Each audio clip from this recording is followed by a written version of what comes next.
Welcome to Financial Footsteps, Candid Conversations with Financial Leaders, the podcast that takes you deep into the minds of the masters behind the numbers. Join host Chad Dean as he connects with financial leaders as they share their journeys so that we can gain valuable insight from their failures and triumphs. Get ready for candid conversations, behind-the-scenes anecdotes, and practical wisdom that will transform the way you think about your career in finance. Put down the balance sheet and listen in. Welcome to Financial Footsteps, where we explore the background and careers of financial leaders for the benefit of those who want to follow in their footsteps. My name is Chad Dean, your host. I've been a recruiter for 27 years, and I am the owner and CEO of Integrated Management Resources, a Phoenix-based executive recruiting firm that was established 33 years ago. Integrated is the sponsor of this podcast today. So I am very excited about our guest today, Scott Magnano. Scott has had a long career in accounting and finance and is full of wisdom that I know will be incredible benefit to our listeners. Welcome, Scott. Thanks for having me. Absolutely. So Scott is the former CFO of Medix Health, which was sold last October. And since then, he has been retained to help the company through post-acquisition strategy. Do I have that right? That is correct. Fantastic.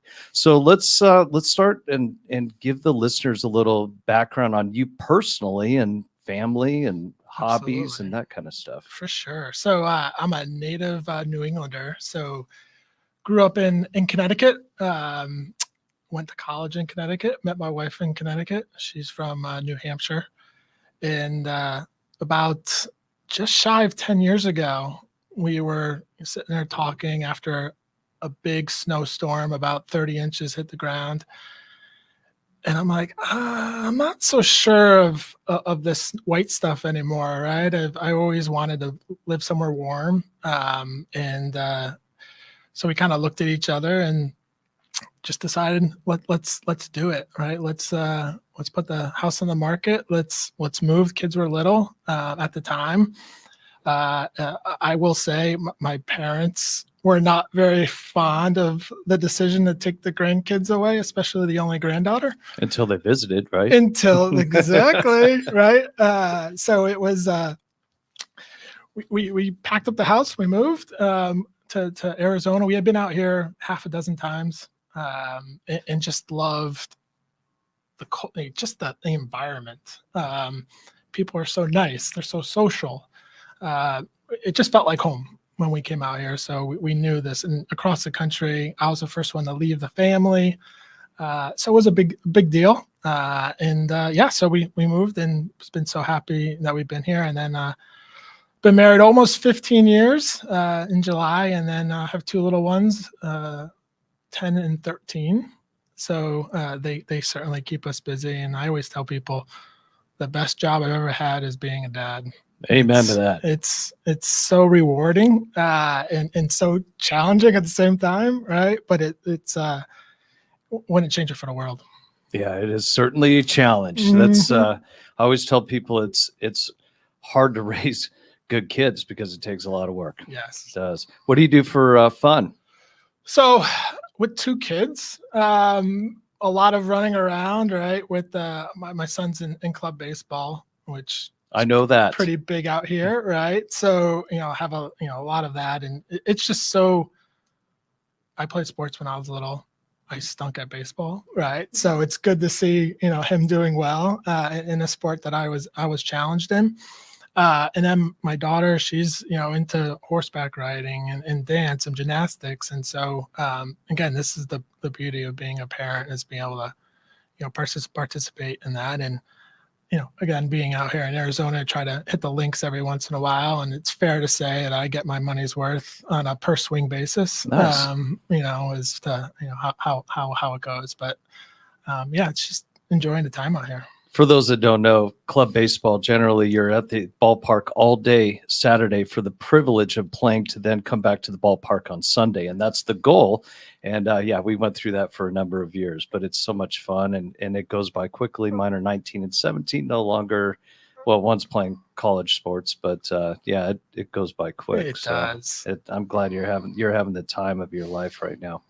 That's fantastic. So before we get into this, I didn't tell Scott I was going to do this, but actually I didn't know I was going to do it, but I am holding this up for the benefit of those that are watching the actual video. There are pages and pages and pages of recommendations on LinkedIn. I encourage you to go and look at all the recommendations that Scott has on LinkedIn. And I might embarrass him a little bit because I think he's pretty humble, but I'm just going to pull out some of the things that I read on here that will give a little bit of credit. And I apologize, I have to remove my glasses in order to read, but here's some of the words: inspire, supportive, motivate, keen insight into organizational metrics. I was lucky enough to work for Scott at XYZ. Extremely collaborative, friendly and outgoing personality, wonderful family-oriented guy, proactive, collaborative, effective business partner, a valuable resource, intelligent, possesses a rare combination of financial acumen, innovative thinking combined with a collaborative style. And I could go on and on. I have pages of highlights, but I don't want to lose the audience. But it's safe to say that Scott, I think, is a very well-respected leader. And so sorry to embarrass you there, but I just wanted to put that out as far as, the street cred of having you on here. And I do appreciate that. So let's go back. We were talking just before we came on that you played soccer in college, and you did not go to school for accounting and finance. So let's kind of go through that. Yeah. So, late high school, I remember I was trying to decide, what am I going to be when I grow up, right? And so, 1 minute I wanted to be an architect, right? And then another minute I wanted to be a PE teacher. And then, ultimately I decided, I want to teach, but I want to teach math. So I went to school for a double major, math education. And then went to play soccer as well at Quinnipiac, which is a small school, private school in Connecticut. And ultimately decided to transfer from Quinnipiac after my freshman year and went to another school in Connecticut, Eastern Connecticut. And that was the plan, was math teacher. And the thing that was interesting was they don't put you in a classroom until you're a junior. And so I remember going through my first assignment, and I'm literally 30 minutes in, and I'm like, I don't think this is my calling, right? And so I'm sitting there going, I'm a junior double major, and I'm supposed to be a teacher, and now this isn't what I want to do. Uh-oh. Right? So I'm thinking to myself, what do I do with a math degree, right? And so as you may know, Connecticut is the insurance capital of the world. And so, I was able to link up with a family friend who worked at a major insurer there, and kind of did the accounts payable back office, started, and I actually started school. I didn't graduate until June of 99. I started my full-time job in December because I only had a couple credits. Which was awesome, right? Because I didn't have to go find a job right after graduating. I already had a full-time job, and I was taking a couple night classes just to finish the credits. And that was kind of the start of it. Wow. And so you started out just doing accounting and finance jobs, and what did the family friend sell you on this, or were you just like, okay, well, like what inspired you to take a job in accounting and finance? It was kind of like one of those of having that conversation with him, because I knew he worked at the insurer of what do I do in the math degree? And then we started talking about the actuarial route. But let's just get you in, right? Start an accounting role, and then we'll kind of as they say, get your foot in the door, and then we'll figure out where you go from there. So it was kind of, as most, I would imagine most kids is, I don't know what I want to do when I grow up, but here I am, and I'll start here. So you were there for 9 years. What transpired over those 9 years? And I always like to ask, did you kind of develop a passion for this line of business and in this line of work? Yeah, it's interesting. So started in the AP role as an individual contributor, and then started interacting with each of the department leads and started working on budgeting and then doing some forecasting, expense forecasting with them.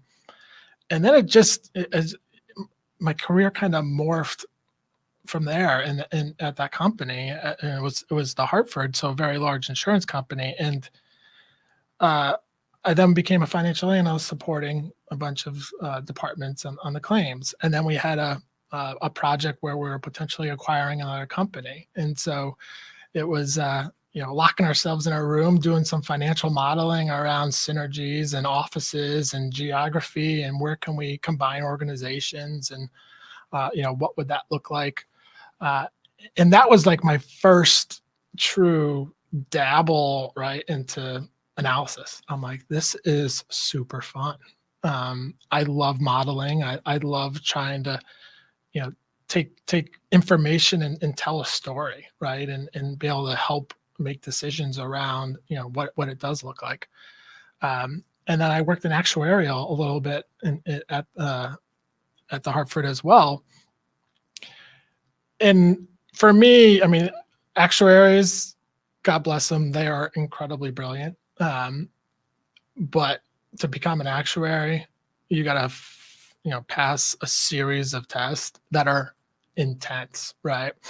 You got to really be into it, right? And you got to be a data junkie. And I'm a data junkie, but I also like telling the story. I like being immersed in the business. I like, process improvement. I was a green belt Six Sigma. So, trying to understand where there's opportunities for us to make improvements.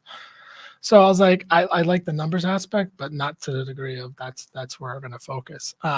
But my time at the Hartford, and I was very disciplined around exposure to different areas. So I worked in a claims department, then I worked in personal insurance, then I worked in small insurance.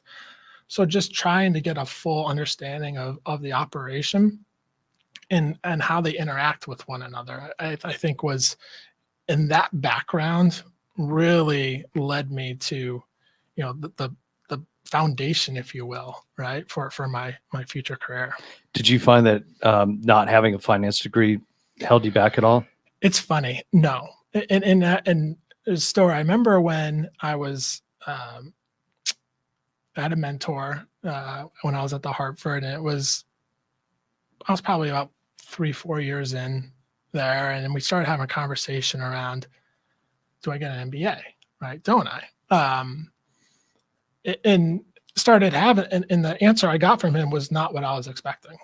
His answer was, you could, by all means, it's not going to hurt you, but you can really build something special here, right? You can build a reputation. Your reputation already is really strong. Is just continue to work hard, right? Continue to get exposure, continue to immerse yourself, get yourself at the table so you can learn the business. That will be so valuable for you as you go forward. And again, not saying yes or no, but just saying, it's okay if that's not what you want to do, but take advantage of it and just work your butt off, right? Mm-hmm. And so that kind of resonated. And as you said, I'm not the traditional background of a CFO, right? I didn't get my degree in accounting. I didn't get my degree in finance. I don't have my MBA. I don't have my CPA. I'm a math major, right? And here we are, coming off a successful exit in my first CFO role. And, if I was to turn back the clock to when I graduated, being CFO would not have been one of the things that I thought I would be doing. Yeah. How did you, you said hard work, and I actually did a LinkedIn post about this the other day of how can people stand out of the crowd, right? You're not the only person at Hartford that wants to succeed. I'm sure there are a lot of ambitious people there. Why do you think you were picked over and over again for these different groups? Did you have a manager that pulled you along? Was it the mentor that recommended? Like how can somebody that's junior in their career stand out from the crowd in a large organization like that? Yeah. So for me, it was really focusing on learning the business, right? And so becoming not just the finance guy or the finance gal, it's, becoming a true business partner. And then when I see roles that I felt were the logical next step, I went after them. I didn't wait for my number to be called. I saw them. I had dialogue, right, with my manager around, I think this is really compelling, right, and really would be a good next step for me in getting their support, right? Because there's so many, right? Applying for a new job can be so uncomfortable, right? For people. For me, it's never been uncomfortable. Because I'm all about transparency and being just authentic and true, and just saying, this is something that looks interesting to me. What do you think? Do you think I'm ready, or do I still have things to finish here? And so it's funny though. I do look back at my peers when I was at the Hartford, and I got so many of them have gone on to do some amazing things in leadership roles, across the gamut. And so, working for a very large company right out of college was absolutely the right thing for me to do. Just because the level of training and the level of exposure and just the broadness of the company, you can move around and learn so much in those types of environments versus getting right out of college and working for a small company. You don't have those opportunities as much at your disposal. I got a funny question. It just came to my mind because you're talking about learning so much and doing all this research, and for those that are younger, they don't realize that you were basically there before the internet, right? Or at the onset of the internet. So how do you learn a bunch of stuff when there's no internet? Yeah. So it's about just being eager and reaching out, right? And because the company, again, they had pretty common, they would have town halls with different areas of the company. Anyone could come in, right, and listen. And they had a huge auditorium, right? So it held a lot of employees. I would take every opportunity I could, even if I was in claims, if they're talking about what's going on in personal insurance or workers' comp, or if I had the capacity and ability, it wasn't working on something that I need to get done, I would go listen to those all day long. That's applicable to today as well. Not only does it give you insight to your own organization that probably isn't, it's probably hard to find on the internet, but it also opens up networking opportunities. Absolutely. You're sitting next to, somebody in operations or somebody in HR, who knows what. So what along the way, I always like to ask this question, when did you know that you wanted to be a CFO? Not until, honestly, till after I moved out here. Because initially it was, I want to be in a leadership role. Is, part of me sometimes I want to run a business or an arm of a business. I'm very, again, there's many different types of CFOs. There's, I kind of liken myself to the strategic operational CFO, right? So, really trying to roll up my sleeves and understand the operation. I truly believe that you can't be successful in a leadership role, let alone a CFO role, if you don't understand the business and you're not immersing yourself in learning it along the way. And in my role prior to going to Medix as a CFO, I built out an FP&A organization from scratch. And it's crazy when you see so many posts on LinkedIn around the topic. I've experienced in my career as well, is the full appreciation and understanding of what FP&A is and the value it can bring to our organization. It sometimes just gets lumped in with accounting, right? And this is, your back office, you do your debits and your credits and you close the books. There is so much more value that we bring to the table, and being able to build that organization from scratch, seeing how it started changing the conversations and the dialogue and decisions that we were making. I was like, you know what, I think I'm ready for that next step. And it was really just, it wasn't by design. I didn't reach out to recruiters and say, I'm looking for a CFO job, right? It just happened. Right. Yeah. I don't want to discourage. I'm very careful about discouraging people from accounting, but when I ask people that are in accounting and they're, what do you want to do next? They say, I want to go into finance. And I was asked why. Mm-hmm. And so many times the answer is it's because FP&A is like the friend of the CFO, whereas accounting is just doing their job, right? And so you have more exposure to the CFO in FP&A. Is that accurate? I think it's an accurate statement. I mean, you're certainly more connected with the business, right? Because you're the eyes and ears. I always say, like, we're the fortune tellers, right? Our job is to advise and tell the future for the company as to what we're seeing and how we're tracking. The power of data is, no company I've ever worked for where there's not cyclicality to our business, right? So it doesn't matter. I'm a true believer that data decisions are the best decisions. Doesn't mean that, things that we're changing on operational or sales perspective can't change historical trends, but let's ground ourselves in what historically has happened, right? And so I think, when you think about FP&A, it absolutely, you could be the CEO's right-hand person, right, in that role, as long as they value the, because there's, again, it's one of those where, do they value or not value, right, the perspective of FP&A. Gotcha. So let's kind of switch gears, and you did mention that you knew you wanted to be a leader. When did that realization come about? Were you a natural leader, and what was like your first experience at leadership? Yeah, so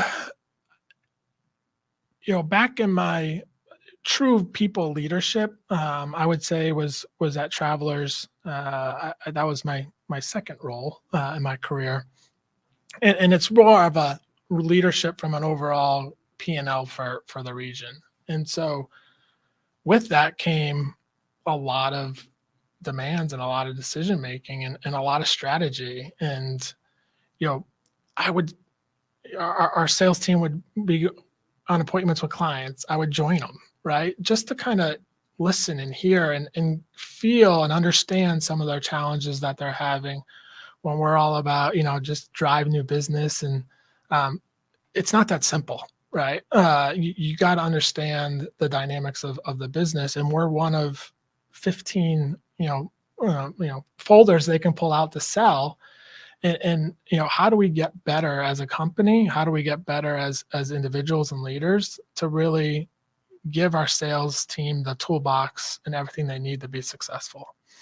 And then seeing how we transform the way that we approached the business, how we allocated funds, how we earmarked marketing dollars with our agency partners, how we segmented our agencies, because we had 1,500 agencies for 12 salespeople. That's a lot of calls, right? And you can't handle them all the same. So we got to be strategic around how do we handle that.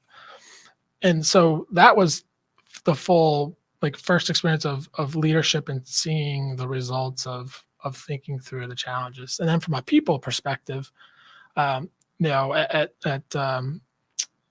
before I joined Medics was, again, building out an FP&A organization and just seeing the impact and the passion, right? We're probably use that word a lot today, of our team, and how we continue to assist all of our business leaders in making good, sound decisions. And I knew I was doing a good job when I didn't need to ask that we be added to meetings, that we were brought into meetings, right? And then I was like, okay, we're there, right? We've made that leap that we needed to. They understand the value, and we're really, doing some amazing things there. I was never formally trained to manage an individual, right? Mm-hmm. And I found it extremely challenging when I bought the business. I had to manage people, and I was terrible at it. Mm-hmm. I had my MBA, but I don't remember a class teaching you how to manage, really. So, what did you find yourself a natural leader, and what's your leadership style? Yeah. So for me, it's whether it's peer to peer, as I've gone through my career, now it's more around, how do you manage peer to peer at an executive level versus, individuals in direct reports. It's been a learning of everyone's different, right? How people like to be recognized is different, right? How people like to be approached with business challenges is different. And so some people want you to meet prior to a meeting, right? And discuss the business challenge. And you got to be able to appreciate, recognize that, and act on it. And they'll appreciate you more. They'll trust you more, right? When you do that. And then from a, direct reports is similar in nature, where I got, there's rarely where we are talking about a business challenge, or formulating our forecast, or talking about strategy, where I'm not bringing my FP&A lead with me, because my job is, I've always viewed my job is to groom the next leader of this organization. Then whether it's with us or with, but I love to look back and you mentioned some of the recommendations of folks. Some of those are my direct reports, and they're doing some amazing things still, right? And be able to just watch their journey. That's my goal, right? Is that you can walk away from this role, and this is how I led and how I taught, is really going to propel you for what's next. Was that natural to you? It was, right? And I think it's, goes back to my playing days in sports, right? Similar thing of, I was a goalkeeper, right? So I loved it, right? Either, I was pretty critical to either losing a game, right? Or help winning a game. But if we don't score goals, it doesn't matter what I do, right? And so, as a leader on the field, whether it's the court, the field is, you're only as good as your weakest link, right? And so it's our job as leaders to make sure that we're supporting and helping the greater good, because you can have the best forward or the best goalkeeper, but if you're not a cohesive, solid team that trusts one another, you're not going to be successful. That goes for business as well. It does. Absolutely. So you mentioned it, so I'm going to go ahead and just jump on it. Passion. Mm. I played college golf, and one of my oldest son plays in college, and he's similar to me, has the ability to develop a passion. And so where do you, and you obviously had to have passion for soccer to get to the level that you did, and I hear a passion in your voice for business and what you do and helping people. Where does that stem from for you? I think it's I'm just a competitive person to begin with. I think having an older brother that's just as competitive, probably helped. And I also think that, growing up in the environment I was in, seeing my parents work their tail off, different shifts, My dad worked in the mornings. My mom worked in the evenings, and so there was always like a 2-hour gap in between. And so my mom worked. It was a nurse, so we'd sit in the waiting room at the hospital for 2 hours until my dad got off and took us home. And as a kid, you don't really understand like that, right? And yet they were always at our events. They were always hosting, a little bit of my back in my hometown. My parents would host our friends. 30, 40 kids every weekend would come over our house, right? And it was just, they wanted somewhere safe for them to be, somewhere where they can do good things or not do bad things, right? And seeing that and seeing how they raised us, and then when I got out to the real world, the competitive nature of myself, I don't like losing, right? I don't like being average. I don't like mediocrity. My fantasy football team can attest to that. I always want to. I made a promise to myself: wherever I go, I always want to leave the place better. And I can firmly say that, every role I've been, I truly believe I've left that place better. And it's not, it's so too, is you hear a lot about hard work. Yes, hard work's important. To me, working smarter is more important than working harder. There's a lot to get done. There's a lot of responsibilities. We got to continue to get smarter along the way, whether it's using tools, whether it's, when it's repetitive type of analysis of not doing it once and then redoing it, right? It's that. So we can continue to be good and exceed expectations. But for me, I'm just a passionate person when it comes to life. Like when it comes to my son's baseball, right? It's good to be part of that too. I'm always trying to figure out. I have 2 boys. I'm hyper competitive. My oldest one is hyper competitive. My younger one shows hyper competitiveness, but not in everything. And my younger one is really hyper competitive in school, or not in school, and like other things like video games. But he's extremely good at school. But he wants to get A's. My older one, zero passion for school, didn't get good grades, but passion for other things. He was a day trader at 13, paid for his own course to learn how to do that. And so I don't know if it's the parenting and seeing that and mapping your parents, and if I don't know if it's that. I'm always trying to figure out, where does passion come from within people? What drives them? Because that to me is one of the most important things in life and in success at anything. I don't care what you have a passion in, you're going to be good at it if you have passion, because it will motivate and drive you. Yeah, I think, because even if you go back to my decision around being a math teacher, I can tell you, if that's what I ended up doing, I would not have been good at it, right? Because it wasn't my passion, right? And so everyone's got that passion. They just got to find what that is. So you believe everybody has that? I believe you have it. It's just, you got to find what it is. And some people it's easier than others. It's interesting. Here's a story that my a founder at Medic, he shared with me, is, his father-in-law is, mid-90s. He just learned a couple years ago, he has the ability and the passion for art. It took him 90 something years to figure that out.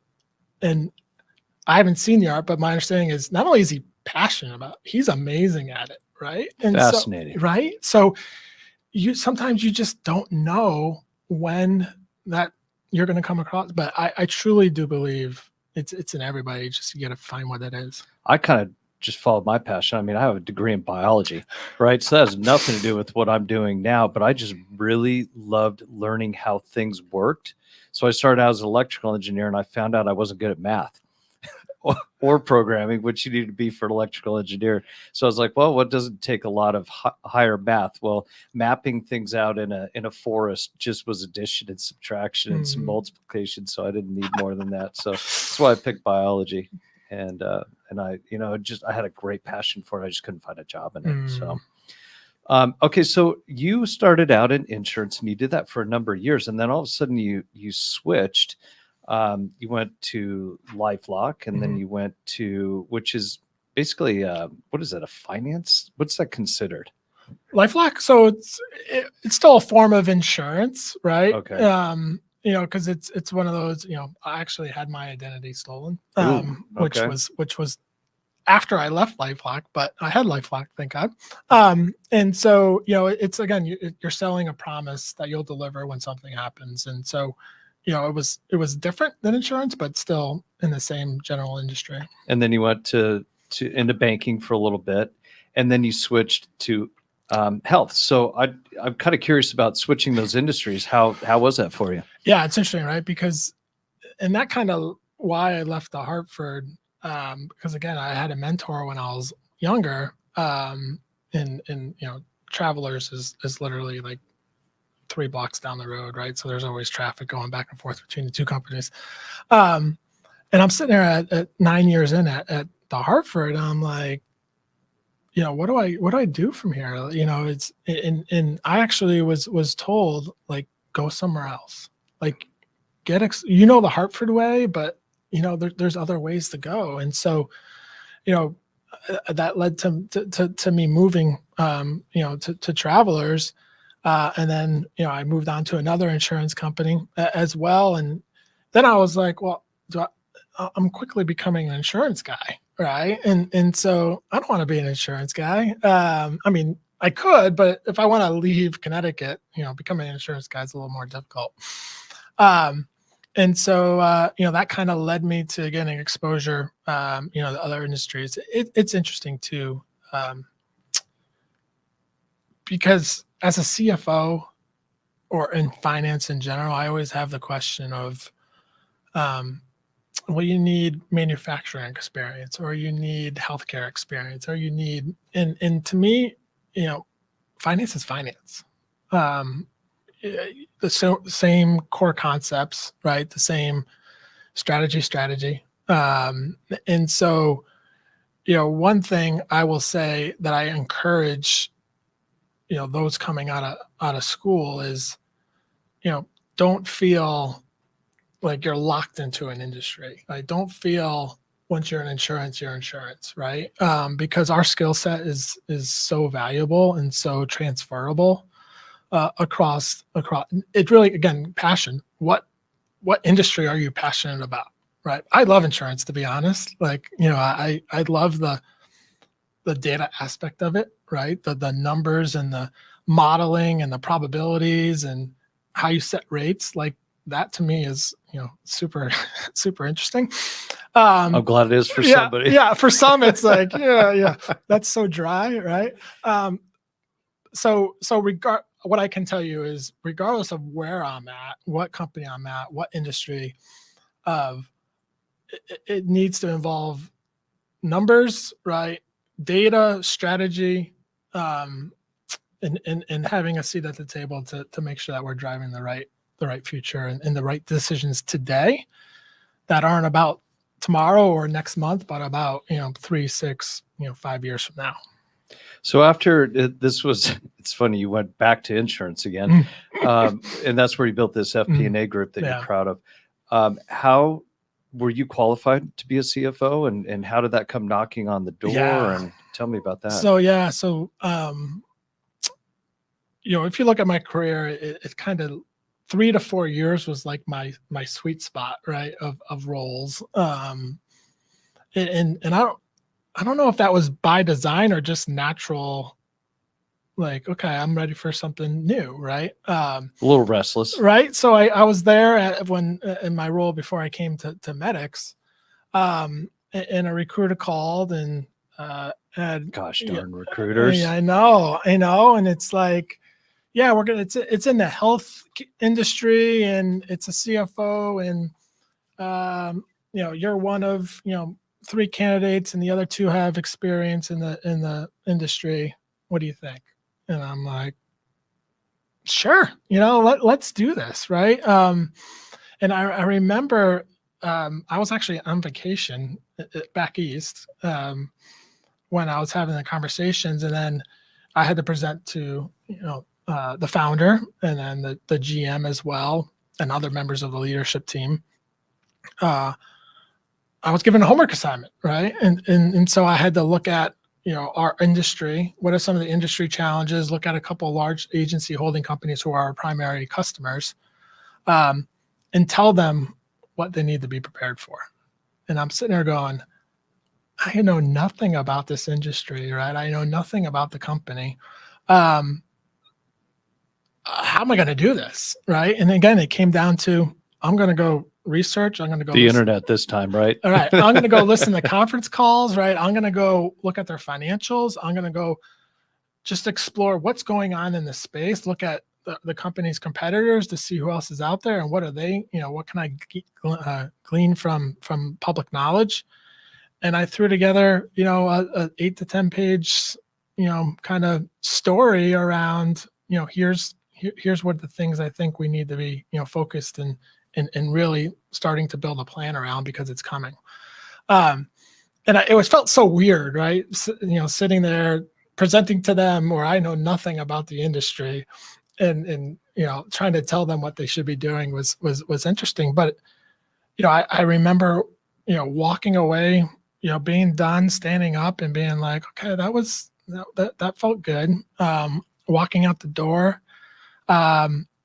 saying the thanks and the handshakes, and then getting in the car, and literally within 5 minutes my phone rings and the recruiter says, you're the one. You nailed it. They're working on an offer and you'll have it shortly. When you were in that meeting, were they engaged with you, and they're like, do you feel like you maybe gave them some insight that they hadn't thought of themselves because of your outsider view? I absolutely, because there was a lot of questions and a lot of wow, I didn't think of that, right? And so again, that's where I'm a curious person. Like, I'm just naturally curious. If I see something or I see a way that we can do something better, I'm going to roll up my sleeves. I'm going to go all in and try to figure out, why in the solution and the story. And so I think it's just that natural ability for me to just, all right, this is good. I'll pick this up. I'll do the research. I'll speak to it as if I understand the business, knowing that half of what I'm saying, like, I'm so out of turn of talking about. But it's and we'll probably talk a little bit about is interview prep is so important, right? You got to do your homework. You got to, and it's not browsing the internet for 10 minutes before. It's hours of prep and really understanding what's going on, researching the company, researching the interviewers, researching the competitors, and because the more you do that, and it's also about mock presentations. I probably did that presentation if a dozen plus times, right? Just to continue to hone in. And not only that, was you had X number of minutes to present it. And so you really got to, work on, all right, how much can I spend on this page? And it's all about preparation. And if you prepare, you're going to be naturally confident, right? You're going to have that presence, and that's priceless. You sound like you're giving my pitch of why, when I do my executive prep to people, why it's so important. Mm-hmm. That's it.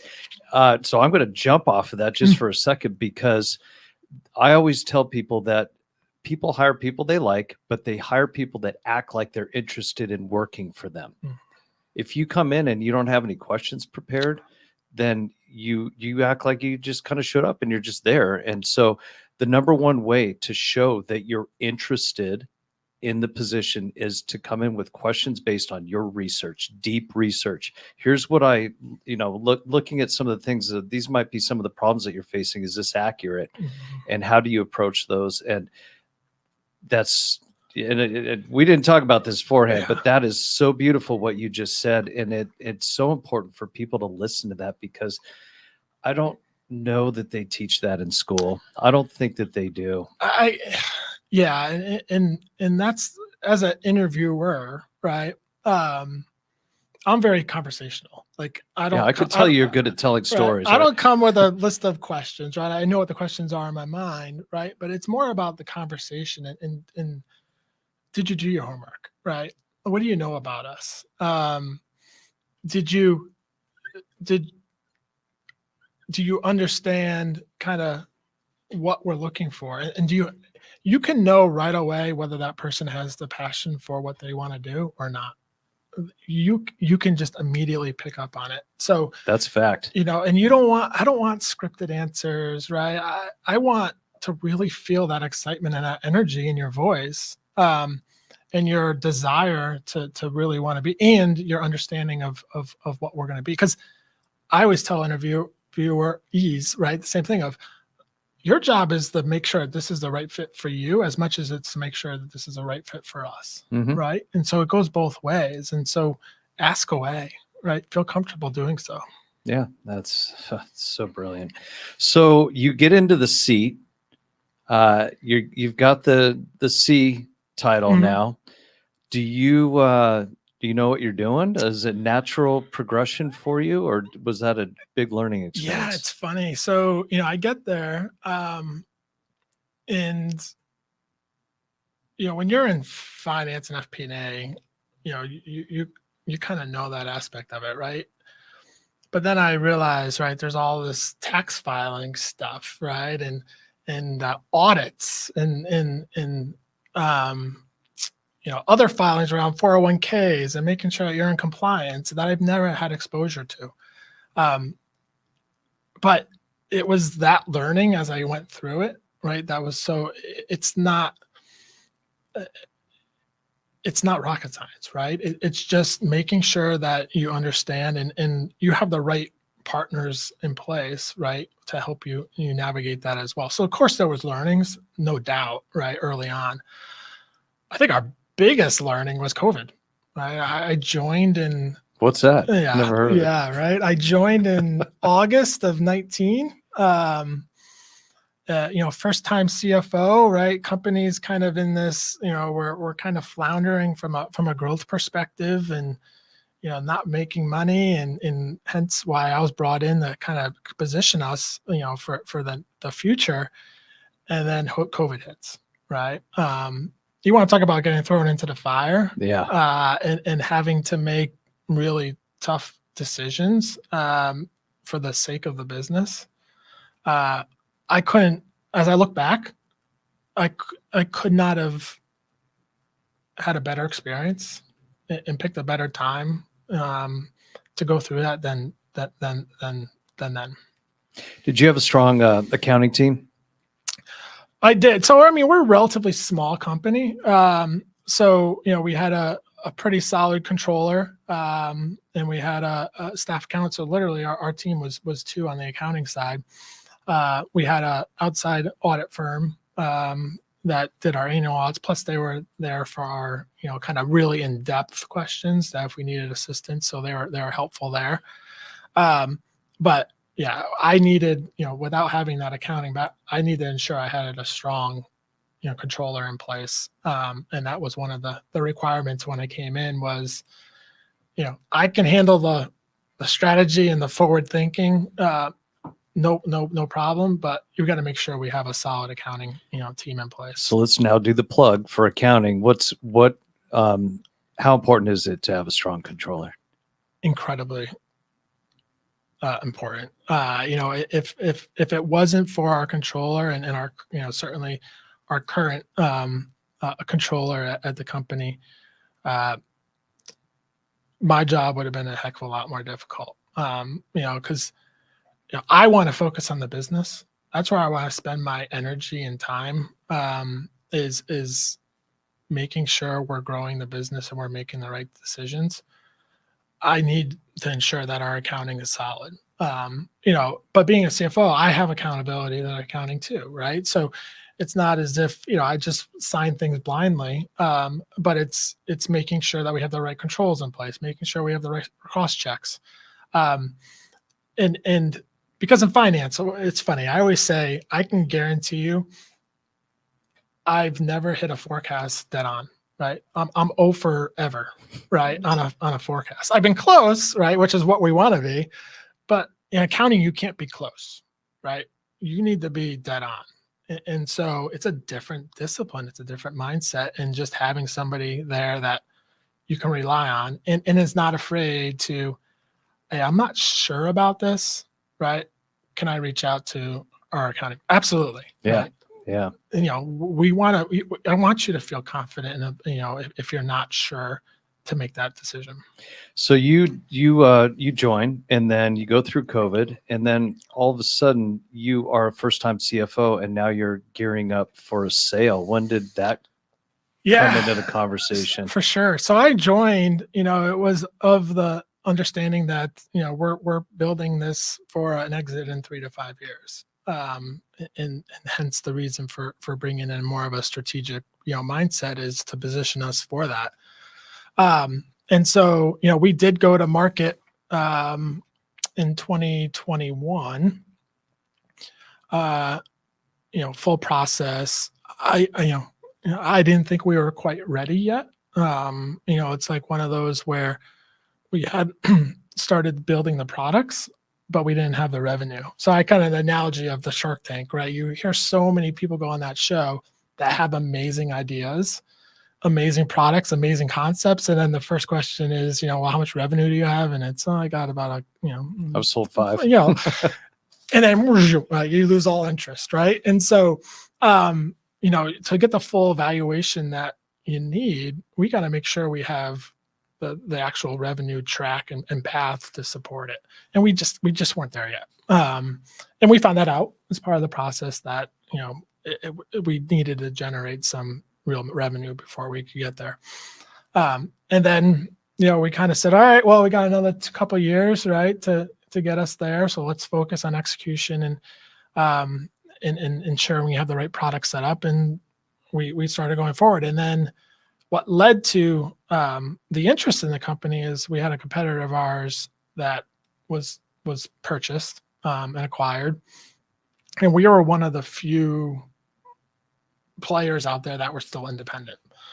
And so, a couple of people who were there, but they didn't get the deal, they were hungry. And so the phone started ringing and we answered. And so we went through that process. I got to tell you, it was absolutely the most intense 6 to 9 months of my career. That's what I've heard. It was not only the for myself, but for my team, right? Because, anytime you're in this potential acquisition, everything's got to be very tight-lipped, right? Because you don't want to distract from the business. You want us to make sure that we're not taking our eye off the ball. So even from a leadership team, it's a very small subset that knows about it. We're still trying to run the business, yet trying to pull together decks and have these meetings, and people are coming in the office and it's like, who are these people, right? And so you're trying to do the right thing along the way. But my biggest concern is we can't take our eye off the business, right? Because if that goes away, it doesn't matter. But yeah, the diligence, the data rooms, the pitch after the pitch after the pitch, and then the quality of earnings, right? Which is, huge on the finance and accounting side. Preparing for that and making sure that we're in a good spot and literally an 8-hour session where you're just getting pegged with questions. Brutal. It was intense, right? And then getting calls, right? We got to update the forecast. So it was all worth it. I mean, it was such a great experience to go through that and see that when the vision we had when I joined, and to actually see it come to fruition, and be able to deliver on the promises that we had made, not only to ourselves, right, but our shareholders, our owner, and our employees. And so it was by far the most challenging yet the most exciting period of my career. Did you ever think it was dead, like towards the end? So yeah, so we had a few interested parties and along the way, and it's like one of those, you'll lose one and then, you'll get another one. And again, you're rehashing these same pitches All right? over. You probably got pretty good Right. after a Yeah. while. Yeah. It's like, all right, can we just, let's grab the one from last Can we week, video dust it off. Right. Let's tailor the responses to the questions. Right.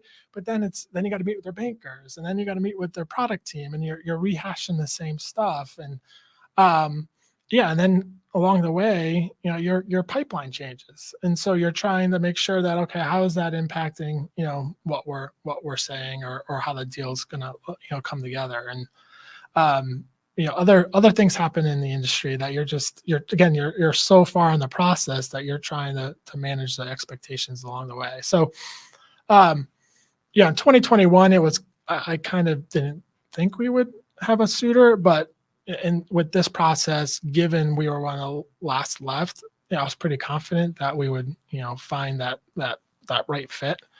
It was just a matter of with who, and then, the timing of it. So you worked yourself out of a job. I did. I did. It's one of those things, right? Where, going in, I knew that was a possibility. It depends on who your acquirer is, right? If it's a PE in your portfolio company, it's probably, I'm just in the, second inning of a 9-inning game, right? In this case, it was a public company who already had a CFO. And, for me, it really came down to, what is my passion, what I want to do. I love the private sector now, being in that. I've worked for public and I'm now in the private, of going through that, and just the nimbleness and how do we, kind of compete with the big boys, right? And the criticality of making sure that we're being really thoughtful around resources and deployment of capital, and we don't have money to just throw out, right? We got to be really, strategic yet tactical, right, around where we place resources and capital, and just always trying to be in front of our competition, always trying to think, what are they doing better, or what are we doing better that we gotta, we just got to market it better. I love the private company feel. And so, if you talk about passion, that's, I would love to do it all over again. Another exit in 3 to 5 years, and a similar company, a similar situation. All right, all listeners, let's help Scott out, spread the word on that. All right, please. I think just like every one of these accolades that you have, the next company will be lucky to have you. Yeah, I think the other thing too is it's a blessing, right? I mean, going through the exit, it does give me a time to like decompress a little bit, right? Enjoy time with the family, like just get myself, health wise, right? Do the things that I always wanted to do, or I've been wanting to do. I keep putting on the back burner, and just recharging, right? Because that grind going into a sale is, it's no joke. Yeah, right. Exactly. Mentally and physically exhausting. So before we wrap up, tell me what advice, or let's do this one. What would you go back and tell your younger self? Because I think you've learned a lot. Yeah, it's funny. I think my biggest thing too is I always tell myself I have zero regrets in life. Like, you make some good decisions, you make some bad decisions, right? But the bad decisions make you better, and the good decisions hopefully are naturally are gonna propel you forward. One thing I would have done earlier is networking. I had a mentor, which, if you want to talk about, absolutely have a mentor when you're early in your career, someone that you can confide in. I can't tell you how valuable it was when you run into certain situations, right? Certain challenges that have someone who has the experience, that you can, confide in, and they can help you through that.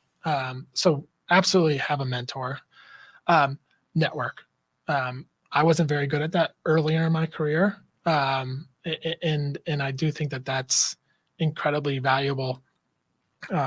As you never know, right? It's one of those, you become a community, right? Things start happening. But you also get to learn. Like I'm on a couple, networking groups now where the stuff that we talk about, even if it's not exactly an issue, a situation I'm in, it's something similar, right? And so you get to hear the best of the best, and so many bright minds just talk about how they would navigate the situation. It's priceless, right? So absolutely do that. And the other thing too is extend yourself, right? Challenge yourself. Put your neck out there, right? If there's a project that's available that may not be kind of in your wheelhouse, or you're not sure, raise your hand, right? Put yourself out there, and I will tell you, you will find that experience and your ability to suddenly you're comfortable, right, in those environments. A lot of people aren't comfortable in those environments, and so you learn, you repeat, you learn, you repeat, and then before you know it, you're going to be a leader. I think that is a great place to end this, because we have to do a part 2. There's so much more to unpack with you and what you can provide to people. But just what you said there at the end there, young people should listen to that over and over again, because as you know, having kids, you can't just tell them once, right? You got to say it multiple times for it to sink in. But very valuable. And I really do, our time's up. I really do appreciate you bringing yourself here and sharing your wisdom, your knowledge with our audience. I thank you. Can't thank you enough. This is great. Thank you for the opportunity. Fantastic. So if somebody wants to reach out to you, maybe to talk to you more about what we talked about, or talk to you about maybe your next gig, how do they contact you? Yeah, so I think LinkedIn by far is the best. I'm on there quite a bit. I'm always on there, whether I'm in my situation where or I just love the content that's out there. There's so much to learn from others. I share a lot of other people's posts, right? Just because there's an opportunity for us all to learn. So absolutely reach out to me on LinkedIn. I'll respond pretty quickly, because that's just how I'm wired. I would love to continue to build a connection with those, whether it's someone who's looking for advice or anything else, right? Just reach out to me. I too am on LinkedIn. If you want to reach out to me, it's probably one of the first. Maybe I open my email and then open LinkedIn. So I am on it for the rest of the day, the duration of the day. So you can reach me on there at any time, or you can Google Chad Dean Integrated Management, and I come up first. I'm pretty proud of that. But all right. Well, thank you, Scott, and appreciate it. Thank you. I really enjoy the rest of your day. You got it. Thank you for joining us on this episode of Financial Footsteps, Candid Conversations with Financial Leaders. We encourage you to apply the knowledge and wisdom shared in these conversations to your own career. If you enjoyed this episode, be sure to subscribe to our podcast and leave a review. Your feedback is important to us as we continue to bring you more candid conversations and thought-provoking insights from successful financial leaders.